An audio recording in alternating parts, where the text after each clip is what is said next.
ॐ सदाशिवसमारम्भां शङ्कराचार्यमध्यमाम् अस्मदाचार्यपर्यन्तां वन्दे गुरुपरम्परां श्रुतिस्मृतिपुराणानाम् आलयं करुणालयं नमामि भगवत्पादं शङ्करं लोकशङ्करम् समस्तजनकल्याणे निरतं करुणामयं नमामि चिन्मयं देवं सद्गुरुं ब्रह्मविद्वरम्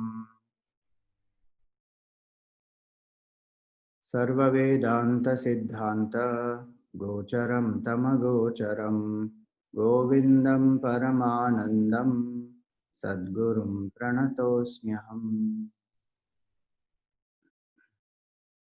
Hari Om. So we are seeing currently the pointers of the self, and 129th verse we saw that Bhagavan says, Yasya sannidhi matrena, by whose mere presence, deha indriya manadhyaha, all the equipments, vishayeshu swakiyeshu, they engage in their respective objects, vartante prerita iva, as though they are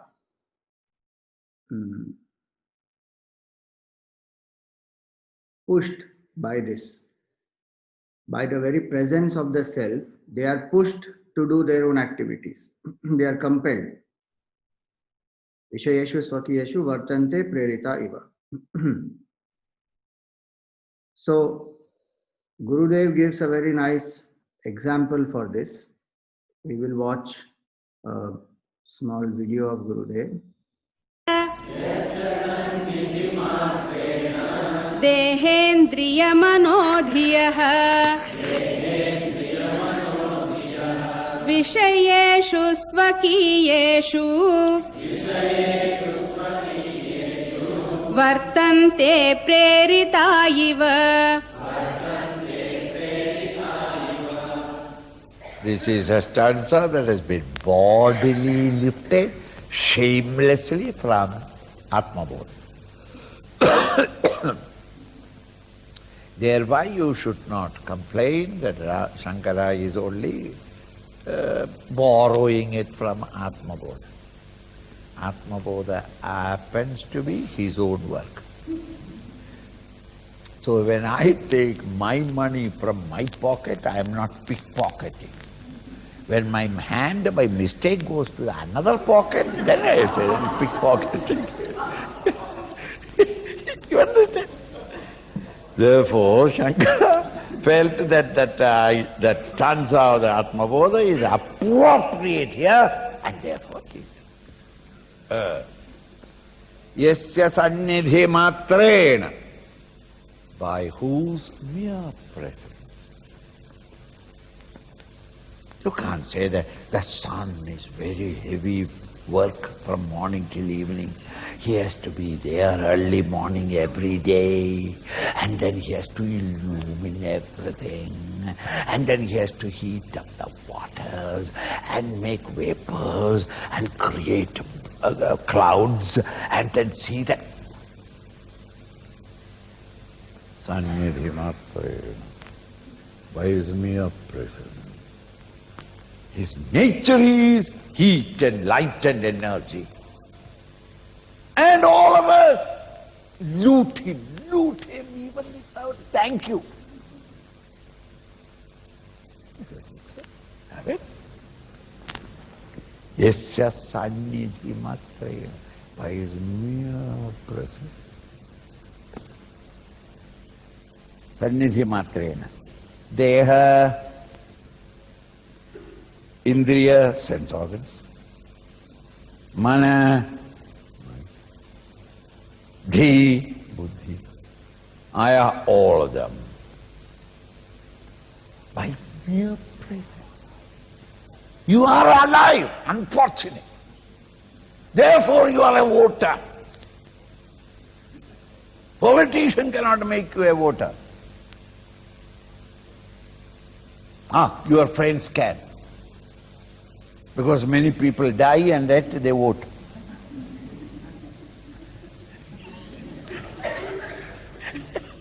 Yasya sannidhi matrena, by mere presence.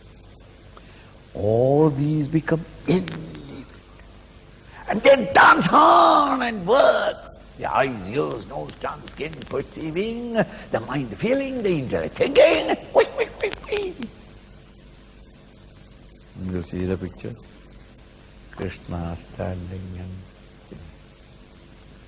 The gopis get crazy mad and dance all around. See? Krishna is not dancing. Only this, much later, 2000 years ago, the Padris came and they saw Krishna was dancing with these teenage girls. Terrible fellow. If he is in nowadays, we would have put him in the jail. Krishna did not dance. Krishna was the changeless center, around which the gopis danced. He did not phone up everyone and say that it is a springtime full moon night, let us have a dance performance in the banks of Jamuna. He didn't say that. He took his flute and sang. But that is all. Hearing the warbling notes of these, or the other flute, the girls got crazy and ran and sang around, danced around. The Padri dare not come near because it is devil worship to him. He is afraid of devils. He is always afraid of Satan. He is not loving God, but he is afraid of Satan. You understand? All Christians know it. I am not pulling down Christianity. They frighten you more of the Satan than give you devotion to God. Now, so then the Padri was standing far away, lying on the floor and watching what these girls are doing. So that poor man, he saw the vigorous leg of the healthy girls, dairy farming, 1,000 cows every house, and they are working hard, and therefore their legs are beautiful, shapely, healthy, and they wear saris, mini saris, because they have to work. They are not like you, sari, 2 yards extra. So that one hand is to pull up the sari, the other hand is the handbag. What work can you do? And a country full of women, all of them, no, you can't work. Because एक सारी पल्ला must be देखा पल्ला देखना एक the life's business. Roll up the slaves. Have you seen the fisherwomen in Bombay? Mini saris. In the interior villages of the Maharashtra, mini saris. To these vigorous legs. When the Padri looked, it is not that he told a lie. He felt that Krishna is moving. Just as every one of you, including the great physicist, when he lies down on the seashore and see the clouds passing and repassing, even he will cry out, today the moon is running faster. Then he realizes also, moon is not running, it is the clouds running. Thus through these legs, the poor Padri saw Krishna was dancing. He immediately made a note of the Lord Krishna was dancing with the girls. Sannidhi matrena, by mere presence, he inspired them all, and they forgot everything. They were all, as it were, in a new realm of consciousness, and they danced in joy and ecstasy. This is happening every day in every one of you. The thoughts running around and round. Why? Because we happen to be alive. for no fault of anybody. This Atman, the self, is in you. It's by mere presence. Makes the body, the mind, the intellect, the pranas act on and work on in the mere presence. Yes, Vishayeshu Swakiyeshu. Each of the equipments does its job. The eyes see, the ears hear. The ear cannot see. You bring your only the first son, Swamiji, and on the 22nd day we have taken a photo. This is my child. And he brings to me to appreciate the child. Child at the 21 days old son, child, you cannot recognize it from a cat or a rat or whatever. It is a single wrinkled face, wrinkled. It is very ugly, very disappointing to any father.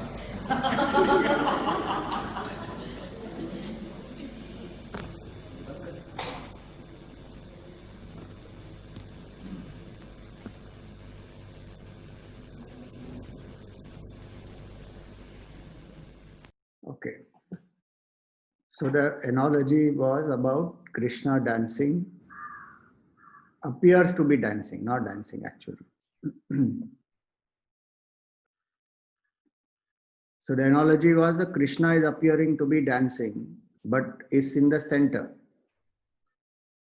So is a consciousness which illumines all the thoughts, and the thoughts in the very presence of consciousness, thoughts, senses, body, everything functions. So here the indicator is of the nature of non-doership of consciousness. Now moving ahead, 138. Ahankaradi dehantaha vishayascha sukhadayaha vedyante ghatavadyena nitya bodhaswarupina. Ahankaradi dehanta. From ignorant, from ego till the body. So ahankara, vasana, then buddhi, mana, deha. Mana, indriya, deha. All these and vishayascha, the sense objects outside, and the results, sukha dukkhadaya. Vedyante ghatavadyena. These are all known like a pot. Like how we see a pot very distinctly separate from us. Pot cannot illumine us, but we can see the pot. Pot by itself is inert. We are sentient. In the same way, consciousness enlivens all these, illumines all these. Why? Nitya bodha swarupina. Because the nature of consciousness is eternal knowledge, or Chaitanya Swarup is consciousness. So what does this mean? This is, earlier was the akarta bhava of consciousness.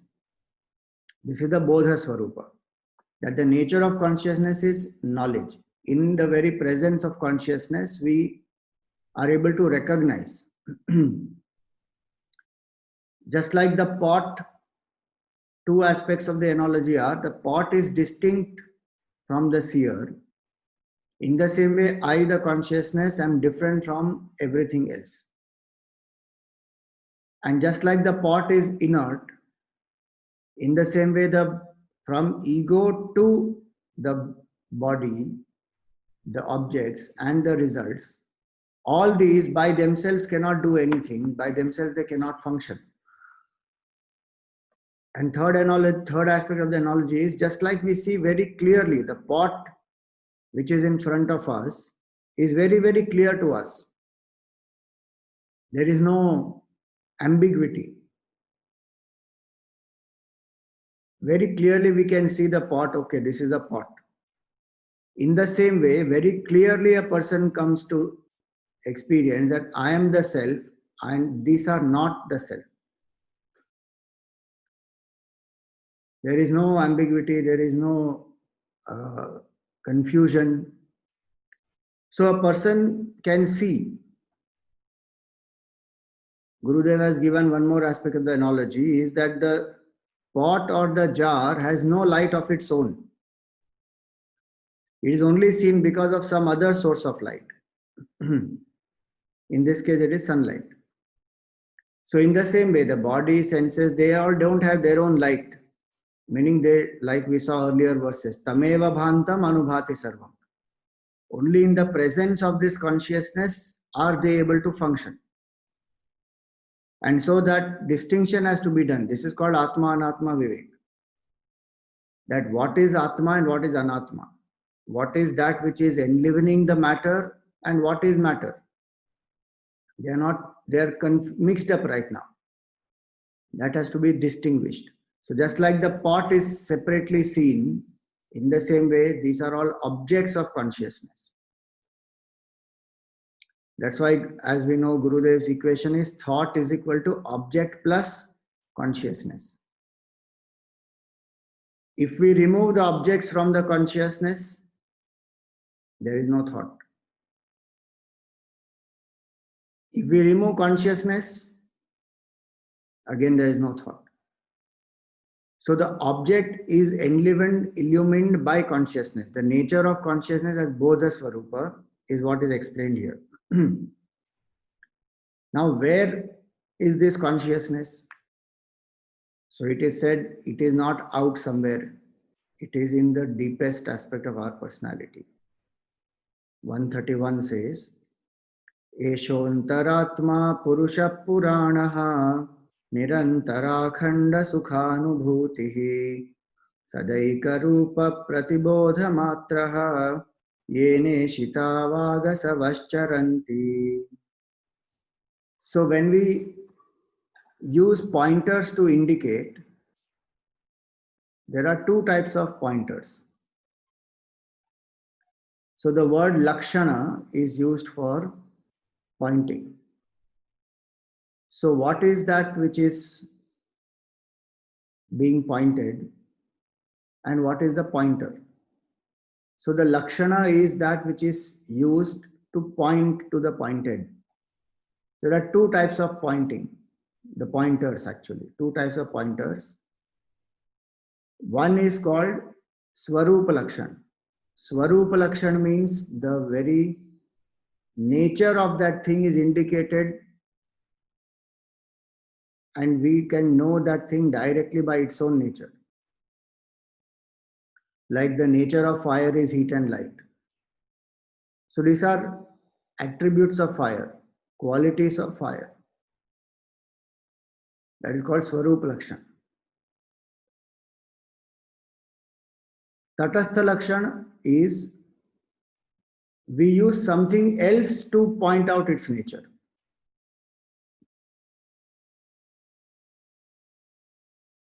So if we say that, see that smoke, the source of that smoke is fire.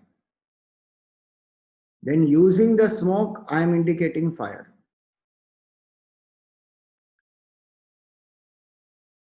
Or suppose we say somebody wants to see a particular star and directly one is not able to identify it. So then one say, you see that moon? On the right side of that moon, there are 3 stars. Above that, there is this. So using the moon and the 3 stars, I indicated that particular star. So that is called Tatastha Lakshan. Swarupa Lakshan is using the very attributes or the properties of that very thing we indicate the nature. Tatastha Lakshan is to use something else and indicate. In this shloka, we have both. So first and foremost, where is this consciousness found? Esha Antaratma. This consciousness is the innermost self. Antaratma. Now, innermost again does not mean it is the smallest. It means the subtlest. Like we saw the other day, more pervasive. The more subtler a thing is, the more pervasive it is. So what is the innermost self in us? The very consciousness which illumines the thoughts That consciousness is the innermost self. And again, the word Antaratma is to indicate to us that consciousness is realized in our heart only. It may be all pervasive, but where will I realize it? In my own heart. In my own moments of contemplation, I come to identify with it that I am that pure consciousness. Where? In my heart. I cannot recognize consciousness outside. Having experienced it in my heart, then I see all this as manifestation of consciousness. So Antaratma word indicates that the realization will happen here and now in my heart. It will never happen outside. Even when darshan of Bhagwan happens outside, it lasts for a few moments and then the Lord vanishes. Still simpler if we want to understand. Whatever we are experiencing right now also is not outside. We are experiencing it inside only, in the mind. If you are listening right now to the talk, through the eyes you are seeing, through the ears you are hearing, but the experience is being recognized and it is happening in my mind. Externally, whatever may be the situation, that only is a perception, but the recognition is happening in the mind. So it's inside only.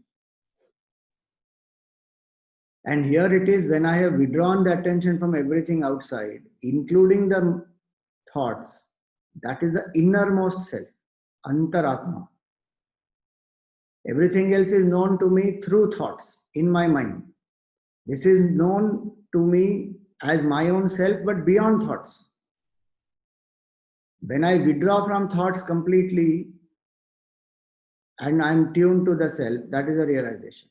Esha Antaratma is the innermost self, the subtlest, as well as recognized in my own heart when I transcend the thoughts. Three aspects.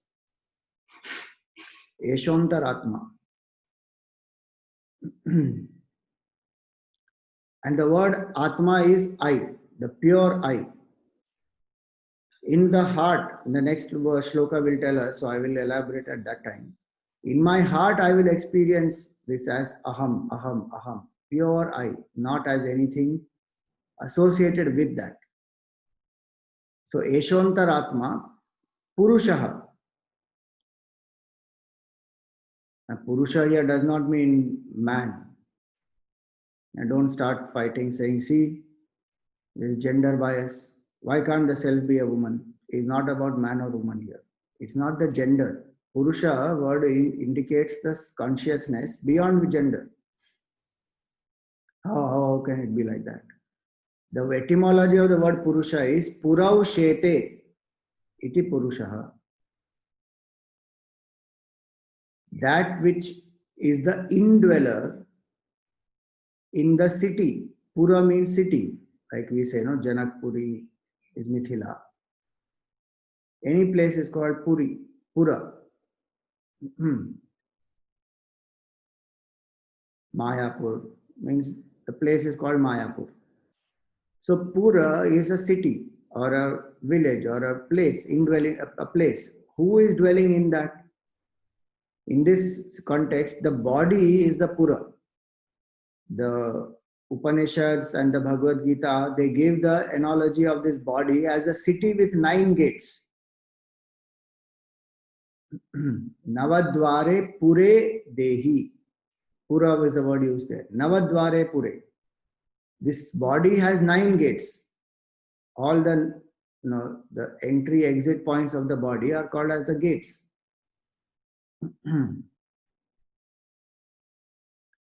So, in this body, who is the indweller? Who is the one who is living inside this, and because of whose presence everything is happening? Purau Shete iti Purushaha. That indwelling consciousness is called Purusha. Is there in man, woman, every creature it is there. So the word Purusha in this context is not just man. It is every living being. Because every living being's body is like a Pura, like a city. It is there even in the non-living beings. But we are able to recognize it faster in a living being because of response, because of life. So, Eshontaratma Purusha. So, one meaning of Purusha is one who is indwelling in this body. Second meaning of Purusha is Purnatvat Purusha, that which is complete by itself, which doesn't need anything else. Everything else requires consciousness to function. This doesn't require anything. Consciousness is complete by itself. Eshontaratma Purusha. Puranaha. Literally, the word Purana means ancient. You want to say, how old is consciousness? It is not about age, it is about timelessness. Consciousness is the very source of time. What exactly is time? Time is, chronological time is the sequence between two events. Event A happens, event B happens, the gap between those two is time. That's how even science defines time. The gap between two events. And psychological time is the gap between two thoughts. Purana here means, so time can be measured only after two thoughts rise. You know, Gurudev used to give a very nice example. When we put the first foot on the beach, there is no impression. When I put the second foot on the beach, again I don't see any impression. But only when I lift the first foot, then I see the first impression. In the same way, at the first thought, there is no time. Second thought also, I don't experience time. But only when after these two thoughts, there is a gap between these two thoughts, I'm able to recognize. Then when the third thought arises, then I realize, oh, this much time went by. So in that way, time comes when mind is active. Mind is that which is illumined by time, by consciousness. So another example Gurudev used to give for this is that the grandchild cannot be present for the wedding of the grandfather, because the grandchild was not existent at that time. Grandchild is a product of the father, of the son of the grandfather. So grandfather, father and the son. Grandfather is consciousness. Father is mind. Time is the son. When consciousness is there, there is no time. And it's not that now consciousness has disappeared. It is there even now. But when it is said Puranaha, how old is this consciousness? How ancient it is? It is that because of which time exists. So it is timeless. Purana literally means timeless. Pura api nutanam. Ancient yet new. Meaning changeless. At the same time, timeless. So in me there is a timeless presence beyond thoughts, beyond the body, in the innermost core of my personality, which is complete, Purushaha. The more I contemplate on the Purnatva of Purusha, completeness of Purusha, fulfillment I experience. My cravings for the world outside stops, because that happiness and fulfillment which I am seeking from outside is my own nature. Hence the next word says, Nirantara Akhanda Sukha Anubhuti. Beautiful word. Constant, Nirantara, Akhanda, unbroken, Sukha, bliss, Anubhuti, experience. Constant experience of unbroken bliss. We all want to be like that, experience supreme happiness at all times, be happy. But our understanding of be happy at all times is everything we wish according to that it should happen. Then I am very happy. It is dependent on many things outside. Here it is akhand, unbroken. The objects when we experience, the happiness through the objects breaks. Right now I have chocolate ananda. If I change that, I see a movie, I have movie ananda. So the chocolate ananda got broken, movie ananda came. Movie ananda gets broken, some other ananda, dance ananda came. So it gets broken. And even in that, it keeps changing. After some time, that happiness reduces. So that is khanda, is broken. This is nirantara akhanda sukha anubhuti. How can we say that it is like that? What is our experience in deep sleep? There is no reduction, increase. See, as long as the mind is active, more agitations in the mind, lesser happiness. Less agitations in the mind, more happiness. No agitations in the mind, maximum happiness. So that is akhanda. But when there is no mind at all, that is infinite happiness. Glimpse of that we get when the mind we transcend. Whether in samadhi or in deep sleep. Interesting it is. The deep sleep experience is such, our waking experience every day keeps on changing. Yesterday's experience is not same today. Today's experience won't be same as tomorrow. Waking and dream experiences, they keep changing. But deep sleep does not change. Every single day, whenever I go into deep sleep, it is the same. Glimpse of that akhanda anubhuti we have. Law of diminishing return doesn't work there. Bliss does not change there. Because change is the very nature of the mind. When I transcended that mind, no experience, no breaks, continuous experience of bliss. Nirantara akhanda sukha anubhuti. So this is the Ananda Swarup. If you remember when the pointer started, Asti Kaschit Swayam Nityam. That was Sat aspect. Existence. Now we saw in the previous verse Chit aspect also. Bodha Swarupa. And this is Ananda Swarupa. So Sat, Chit, Anand. These are called the Swarupa Lakshan of the self. Then Sadeka Rupaha. It is one homogeneous consciousness. Same. Existence. Sat here actually means existence. Sadeka Rupaha. It is one pure existence which is same in all the beings, which does not change. Sat is that, not existence of a TV, of a computer, of a book, of a table. That is existence of. This is objectless existence, pure existence. Sadeka Rupaha. And Pratibodha Matraha. It is that which is causing all these perceptions to happen. Through every thought, Pratibodha, we can recognize this consciousness. Like we saw earlier, Bodham Bodham Prati.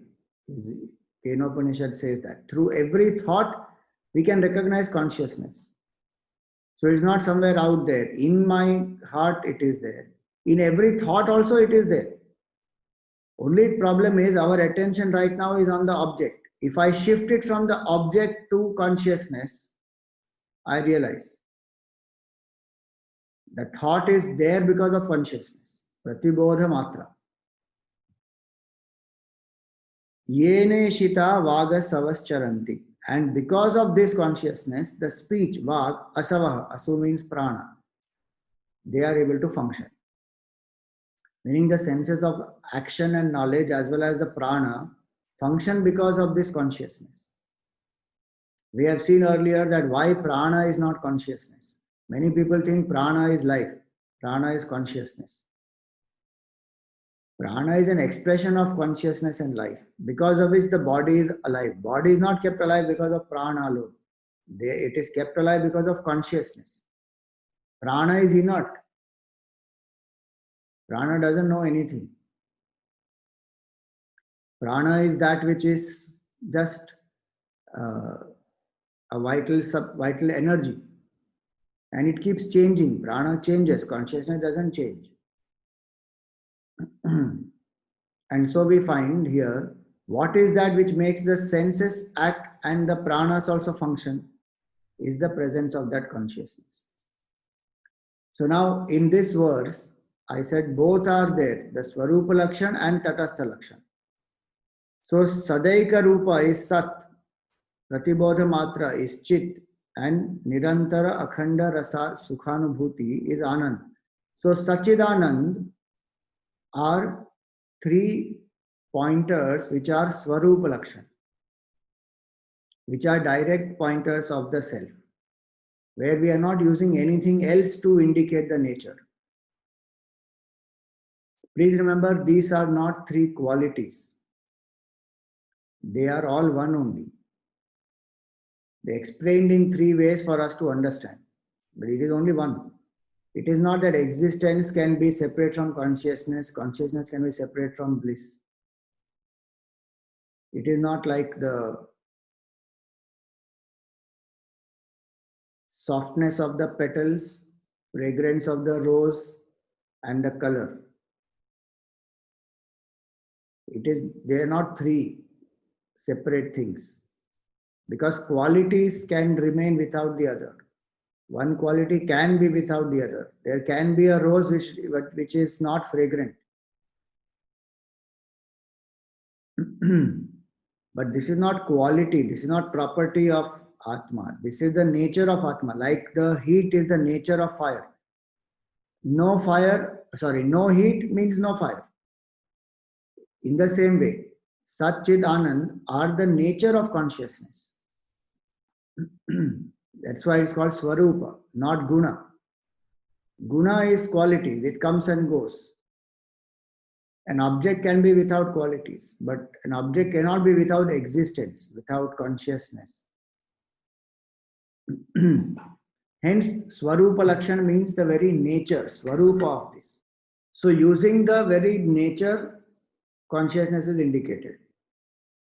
And using the words Purana through the body, we indicate there is a presence in the body. Through the speech, Vagasavas Charanti, through the speech and through the pranas, we indicate that which gives life to both of these is that consciousness. So we are using something else to indicate, that is called Tatastha Lakshan. So both can be applied. Idea is to anyway come to understand what is that consciousness. Now when it is said Antaratma, somebody may ask, where is it inside me? So the next verse clarifies. Atraiva sattvatmanidhi guhayam avyakritakasha ushat prakashaha akasha uchchairavivat prakashate swatejasa vishwamidam prakashayan. It says Atraiva, here and now itself. Sattva Atmani, in the mind which is full of Sattva Guna. See, the word Atmani here is the mind, okay? One should not confuse it to be self. Self is, so the word Atma can mean many things at different contexts. Here the word Atma means mind. The mind which is full of Sattva Guna will recognize this consciousness where Dhi Guhayam, in the cave of the intellect. Cave of the intellect means what? So what is a cave? A cave is enclosed space, which is dark, where perception where the light does not enter and it is not easy to perceive what is inside it. Dhi guha. So guha indicates that. Two things guha indicates. One, that it is hidden. So what is kept in a cave is as though hidden from the world outside. So Dhi guha means it is the innermost self of ours, recognized in the mind which is full of sattva guna. But till that sattva guna is not there in us, it is hidden as though we don't know what is this consciousness, what is this self. Even if somebody tells us about it, it doesn't click a bell here. Why? Because the sattva guna is the predominant quality required for knowing this self. The mind must be filled with that sattva guna. Rajoguna and tamoguna makes the mind disturbed, agitated, indulgent and extroverted. So the attention cannot be turned within. So it is dark in the sense, so it is hidden and it is dark, meaning right now in the buddhi there is ignorance. I don't know. So as though it is covering this self. When the mind is filled with sattva guna, then it is removed. That covering goes away.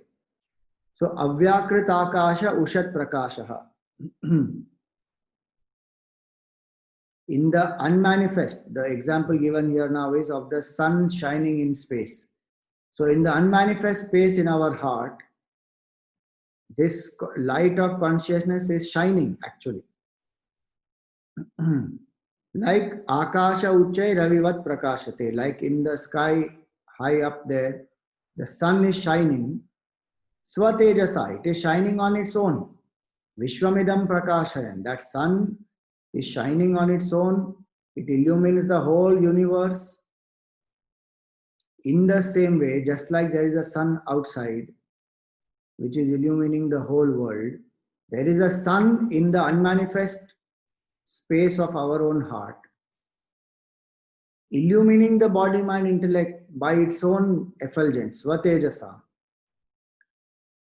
But it is not recognized by me today because of ignorance, because I don't know. Dhi guha indicates that. And the knowledge of the self also will arise in that Dhi guha only. So ignorance is there in this dark secret cave of intellect. Through contemplation, knowledge also arises there and it removes. Just like we take a lamp or a torch and we go in the cave, then we are able to see clearly what is there. So the darkness of the cave is removed by this light. In the same way, the darkness which is there in our heart because of rajas and tamas, when we remove this rajas and tamas, increase sattva guna, then through steady contemplation, this self which is shining inside by its own effulgence and which is enlivening, just like the sun outside illumines the whole world, this self is illumining body, mind, intellect, prana, objects, everything outside also, that we are able to recognize.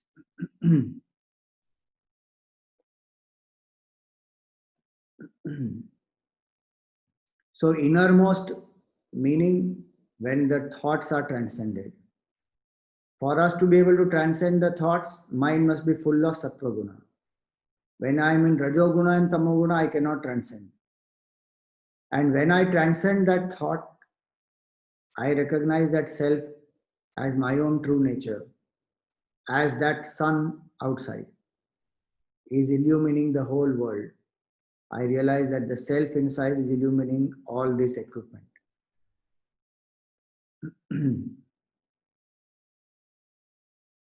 One place Gurudev gave such a beautiful, there's a nice anecdote about him. Maybe I shared earlier also, I don't know. When Gurudev was walking after a session got over and Gurudev was going back to his room, it was very hot. And suddenly one person came running there with an umbrella and he opened the umbrella and he was giving shade to Gurudev. And Gurudev just turned and looked at him and he smiled because the person was sensitive, caring. So Gurudev smiled. And then he said, it is the light here that makes that sun shine.